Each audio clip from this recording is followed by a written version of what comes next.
We're here. We're here. I'm glad we're here.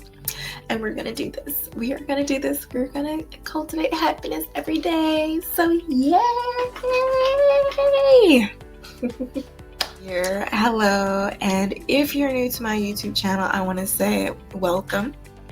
My name is Jenny Jaguar, aka Amber Stewart, and I am the owner of the Stew Project, where I help individuals maximize their living potential by simply taking an emphasis on wellness. I want to say welcome to lesson 7, the final lesson of the Back to Joy Happiness Reset Blueprint series. In this lesson, we'll explore simple weekly practices that can help you build joy in your daily routine. So these habits will anchor you in positivity and create a strong foundation for lasting happiness. And I am so excited to get started. Ooh, yes, I got my little heart people with me today, and they have to send us off with a final farewell. I don't know, I feel like I should have named them during the course of this series. Yeah, I don't know. If you have any name ideas for these little guys, just let me know. Just drop them in the comments below. All right, so let's dive in. Now, before we get into this list of things you can do to cultivate happiness every day, these daily routines, first let's talk about why consistency matters. Okay, because I know if you've been watching this series from day one, I've said this before, and just because we made it to the final episode does not mean I'm going to stop. Happiness isn't a destination or a one-time achievement. It's an ongoing process and a way of life. Remember, it is a choice. You choose happiness. And so it's not by reaching a certain goal and then simply maintaining it. Instead, it's about cultivating daily habits that promote joy and contentment.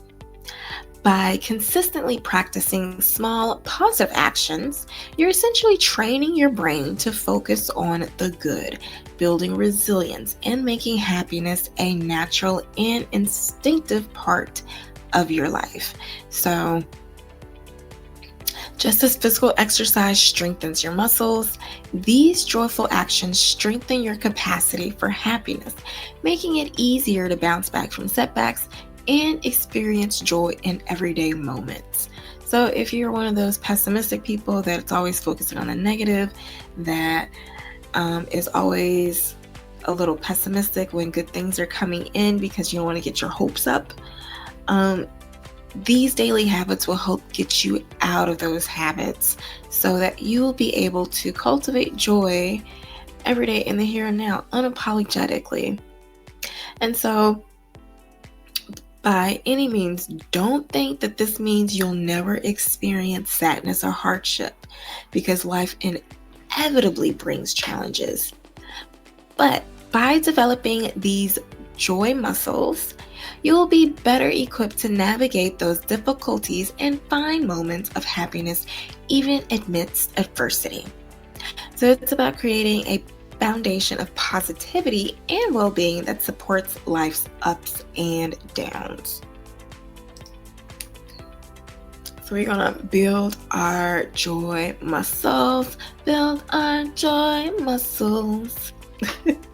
with these weekly practices. Now, weekly practices act as touch points to ground you in gratitude, reframe difficulties, and keep your outlook bright.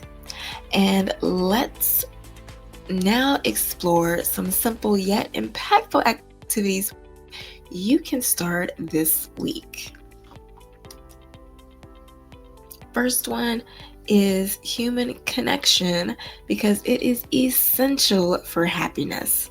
And so I want you to make it a priority to spend quality time with loved ones regularly, not the ones that make you doubt yourself and make you feel like you have to shrink or feel small just to be accepted, but the ones you can be unapologetically you around and they get you and love you just the same. So whether it's having meaningful conversations, sharing experiences, or simply enjoying each other's company, nurturing positive relationships enriches our lives and brings us joy. Spreading joy through kindness. I want you to challenge yourself to perform a random act of kindness each week. Whether it's lending a helping hand, offering words of encouragement, or simply smiling at a stranger, spreading kindness creates a ripple effect of positivity in our lives. Now, gratitude journaling involves regularly reflecting on and writing down the things we're thankful for. For instance, you might jot down 3 things you're grateful for each day. And so this simple practice can train your brain to focus on the positive, leading to greater happiness and resilience. Now, this one is one of my favorites, and that is spending time in nature. So spending time in nature and actively engaging with the natural world around you and appreciating its beauty is a powerful way to find happiness. And I know you probably heard about like all the healing benefits of going around in nature and how you can ease your moods and feel better just by hugging a tree. They talk about walking barefoot in grass as grounding. All of these different things, or even just, sitting out on your front porch and just enjoying the evening wind, just pass by. Sometimes that's all you really need, or even just a walk. I know sometimes, because I work at a gym and a hospital. So sometimes when I'm bored at work and I'm just like in a mental funk, I just get up and just walk around the building. Quick mindset reset. I go touch, I have this habit of taking a leaf off of a tree or a plant and then taking it and then just breaking it down. Weird habit, but that's not necessarily appreciating its beauty. But yeah, you do whatever works for you. Before I tell on myself. Okay, so next thing you can do is nurturing your mind and body, because self-care is essential for maintaining our physical, mental, and emotional health. So it's important to make it a priority to schedule regular exercise, adequate sleep, and relaxation time. Another thing you can do is to live in the present moment. I know I've discussed this in some of the previous lessons in this series, but mindfulness involves being fully present and aware of our thoughts, feelings, and surroundings without judgment, which is why I think it's important to dedicate just 10 minutes each day to practice mindfulness meditation. If you can't do 10, 5. I know in my Pilates class, I like to do 10-minute meditation at the very end of class. And let me tell you, those members love it. What happened? So it was like consistently a certain number of members that would come to the class like religiously. Like it was always that same group number. And so if somebody wasn't going to come, they would let me know. And so previously, past couple weeks, we had a new person come and try it out. Next thing you know, she brought like 3 of her friends. And so then it just went from like a small class to it's packed. And I believe one of the reasons is the meditation aspect, because literally there's one member when she got up from meditation one day, she was just like, I just feel so good at the end of it. So yes, I am very proud to say that I help teach meditation through the Pilates class at the fitness facility that I work at, and members love it. So if you don't think you'll like it, please try yoga class. They do them at the end of it. I do mine in my Pilates classes because we do a lot of stretching in my Pilates class. So it's more restorative Pilates. A lot of my members have joint pains, arthritis, and chronic issues. So I don't do too heavy of the strength training or the Pilates exercises. And I try to balance it out, because if not, they would be sore. They would be, I know they're sore because they always say, oh, if I miss this class, I feel it. But yeah, I take it easy on them. But I'm working with them. I'm working them up. So they're staying with me, so they're doing good. But anywho, enough of my class. Another thing you can do is to schedule a day of reflection. And this is when you just set aside time to review your wins and challenges, because too often we ignore our wins because we are so focused on the challenges in our lives. And this reminds me of those TV shows like Suits, where it's always one problem after another. If it's not one fire they're putting out, it's a whole building that connected to a whole nother city that's about to be caught on fire. And so you're just forever putting out fires. And so each week you're like, do they solve the problem? Do they put out the fire? And it's just so high stress. So sometimes we do this in our regular life, and we're just so focused on the challenges that we don't just sit down and be like, yo, let me just count my blessings right now. Like, thank you for this success. Thank you for this breakthrough. Thank you for XYZ. Instead of just being like, all right, well, yep, that happened, but now I got to worry about this. And so one thing I suggest is for you to, if you feel like you are overwhelmed with challenges, just write all of your challenges out. And then on the column next to your list, just write a win or a success or a plus or a happy that happened that can offset that challenge. And so hopefully by the end of the list, you have more or at least the same amount of wins as your challenges. And since you did the wins list last, you will be more in the mindset of finding wins after discovering challenges or after becoming aware, of your challenges. So you're training your brain to make that shift. So it's like, okay, this is a problem, but I have a solution. I have breakthroughs coming that will solve the problems. So what am I worrying about? Anywho, this is something you can do when you schedule a day of reflection. All right. And then just do something that makes you happy. Go get a mani-pedi. Go get a massage. Go out in nature. All right, y'all. So if that list wasn't enough for you, I have also included 11 quick happiness boosters that you can use to inject some happiness in your life instantaneously at a moment's notice. So the first thing you can do is to meditate for 5 minutes.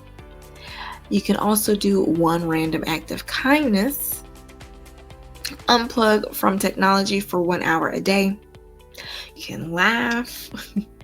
You can also listen to music. My mom, she would always have this set playlist for whenever something was going on in her life. When she was going through the blues, she was going through some struggles, it would be some type of music playlist. It would either be some Christian music, some gospel, or some guapelli, Erykah Badu, DMX, any of those lists. Like, it just depends on what type of mood she was in, but the music definitely helped shift her mood about her situation. And typically that just also had her, she would also listen to the music while cleaning. And that's another, well, that's a bonus. I guess that now this list is 12 quick happiness boosters. So yeah, clean your space. But anywho, do a 5-minute gratitude rant. So I kind of touched on this earlier in the gratitude journaling section of this lesson, but when I was talking about gratitude journaling, you can write down 3 things you're happy about. Instead of just writing it down, you can just speak it out. And instead of 3 things, try saying as many things as possible for a 5-minute time frame.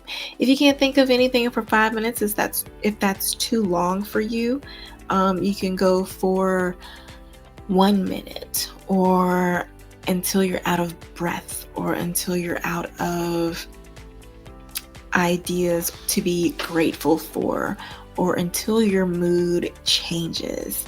This kind of reminds me of the time where I was really mad about something. And that's the thing, like I was really, really mad about it. And now that I'm recalling it, because it happened so long ago, I don't even remember what it was about. But I was so mad about it, I went to a kickboxing class. And I was like, I'm just going to punch my anger away. And literally within the first 15 minutes of that class, I was tired. I was like, okay, I ain't got no more energy. I ain't got no more fight left for this punching bag or this situation. So if you don't want to go on a kickboxing class, do a 5-minute gratitude rant. Now, other quick mood boosters include finding something to look forward to. I know you're like, Amber, what? Like, why don't you just do it? But here's the thing.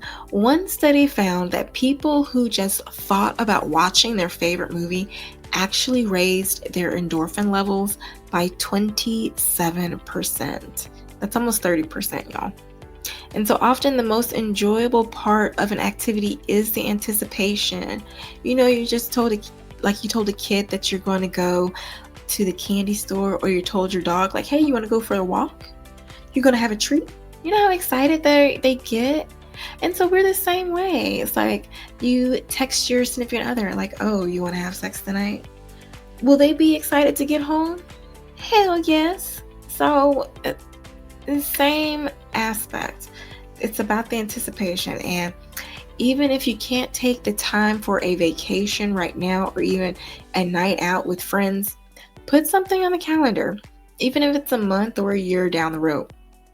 And so whenever you need a boost of happiness, you can remind yourself about it. And, too often some of us tend to do unnecessary spending because we're like, okay, so I want this happiness boost. Let me do it right now. Let me buy this now. When in actuality, that feeling of happiness is not going to last long, because then it's like, okay, I got it. But then those feelings come up. So one thing that may help is to not buy it just now, especially if you have financial issues or if you're on a tight budget. So instead of just buying it now, you can save up for it or plan to get it when they have sales and stuff. So then you have the anticipation. It's like, ooh, it's 10% off now. Usually on such and such holiday, it's 40 and 50% off. It's like, I wonder how much it's going to be if I wait a little bit longer. And so the anticipation makes it a little bit more exciting. Moving right along, other things you can do is to infuse positivity into your surroundings. So not only making time to go outside on a nice day also delivers a huge advantage. One study found that spending 20 minutes outside in good weather not only boosted positive mood, but broadened thinking and improved working memories.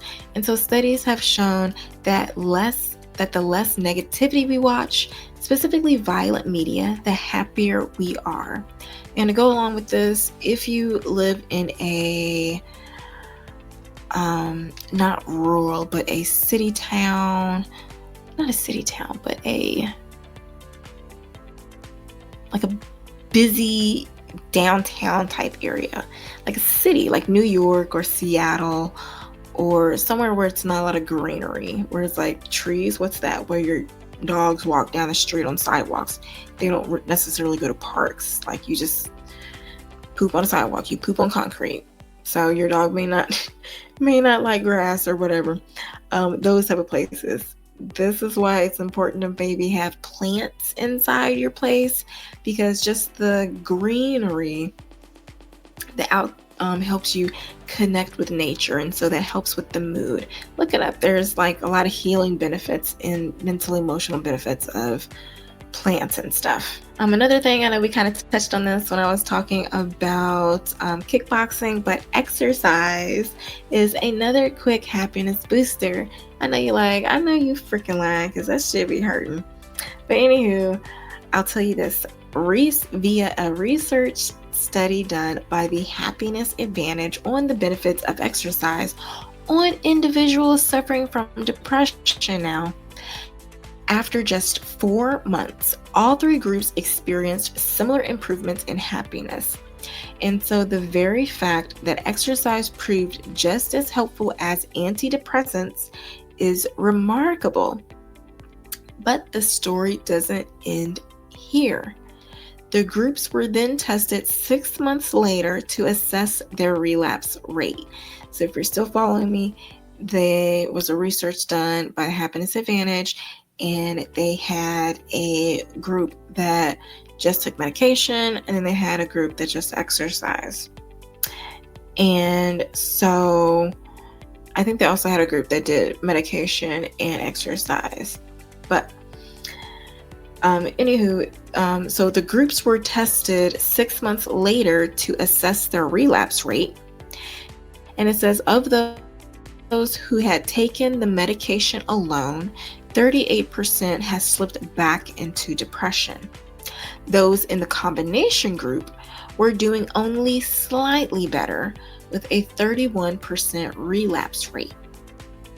But the biggest shock, though, came from the exercise group. The relapse rate was only 9%. Okay.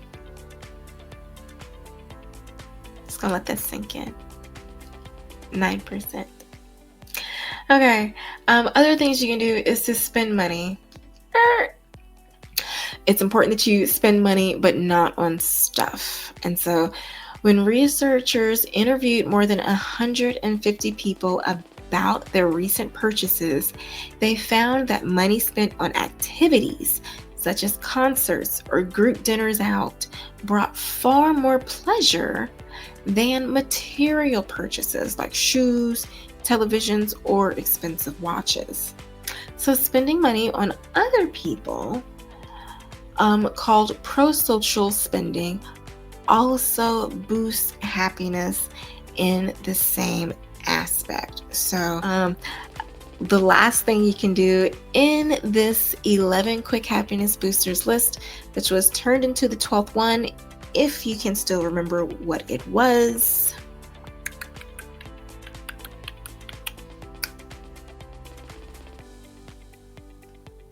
Write in the comments. The last thing you can do is to exercise a signature strength. And so it says that when 577 volunteers were encouraged to pick one of their signature strengths and use it in a new way each day for a week, they became significantly happier and less depressed than control groups. And these benefits lasted even after the experiment was over. Their levels of happiness remained heightened a full 6 months later.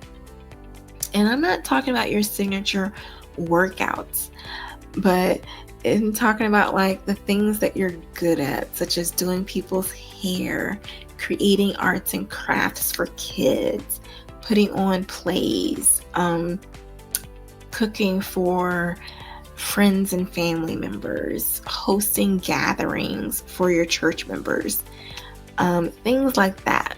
Studies have shown that the more you use your signature strengths in daily life, the happier you become. It's like you're honing your strengths. Come on now. We are almost done with the final lesson, but I can't let it go without doing one final action activity for this series. And the final action activity for this week will be for you to design your weekly joy plan. So I know that I mentioned a plethora of things you can do to experience joy on the daily, and not just mentally, but through your actions. So what I want you to do, I want you to get a pen and paper, or I want you to open the Notes app in your mobile device and create a list of the following. Now, if you remember all the things I discussed, I want you to write down these 4 things. I want you to write down 1, a gratitude practice that you can do. I know one of the things was gratitude journaling, doing a gratitude rant. If you have other ones that you can do for a gratitude practice, meditation, prayer. That's a big one that kind of can't forget. If you have other spiritual practices, such as having an altar, going to your loved one's gravesite, honoring them, whatever you want to do, whatever that gratitude practice is, write that down. Second one reflection exercise. I know I said schedule a day for reflection. So hopefully you can you can remember what that was. If not, just go back to the section of the video where I talked about that. And then third, I want you to do a joyful activity. There was a lot of things you can do for joyful activities. You know it brings you joy, so do it. Schedule a time in your calendar to do it. And last thing, that 12 quick happiness boosters list. I want you to pick one of those things and schedule it to do it in your week. And so there you have it. Just by putting 4 things on your list and scheduling it in your weekly calendar, you have a weekly joy plan for your action activity that can help you bring joy on the daily. All right, y'all, I'm a little bit teary-eyed, but I'm also super proud of you because we have made it to the final end of this series.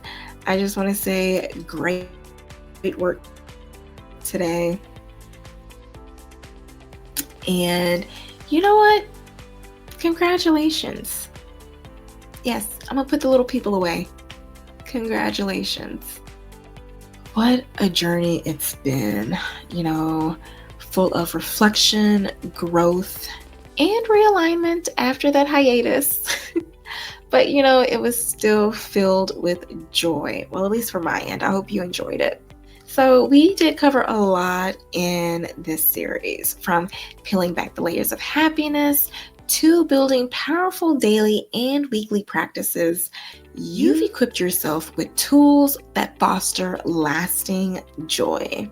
And so I want you to always remember that happiness is a choice. I know I say this all the time, but yes, happiness is a choice. And it's one that you make through small, consistent actions. I want you to start simple and find what resonates for you. That's why I had so many different activities and tools for you, because you have to do what works best for you. And so I want you to let these practices become part of your life's rhythm. And this is just the beginning.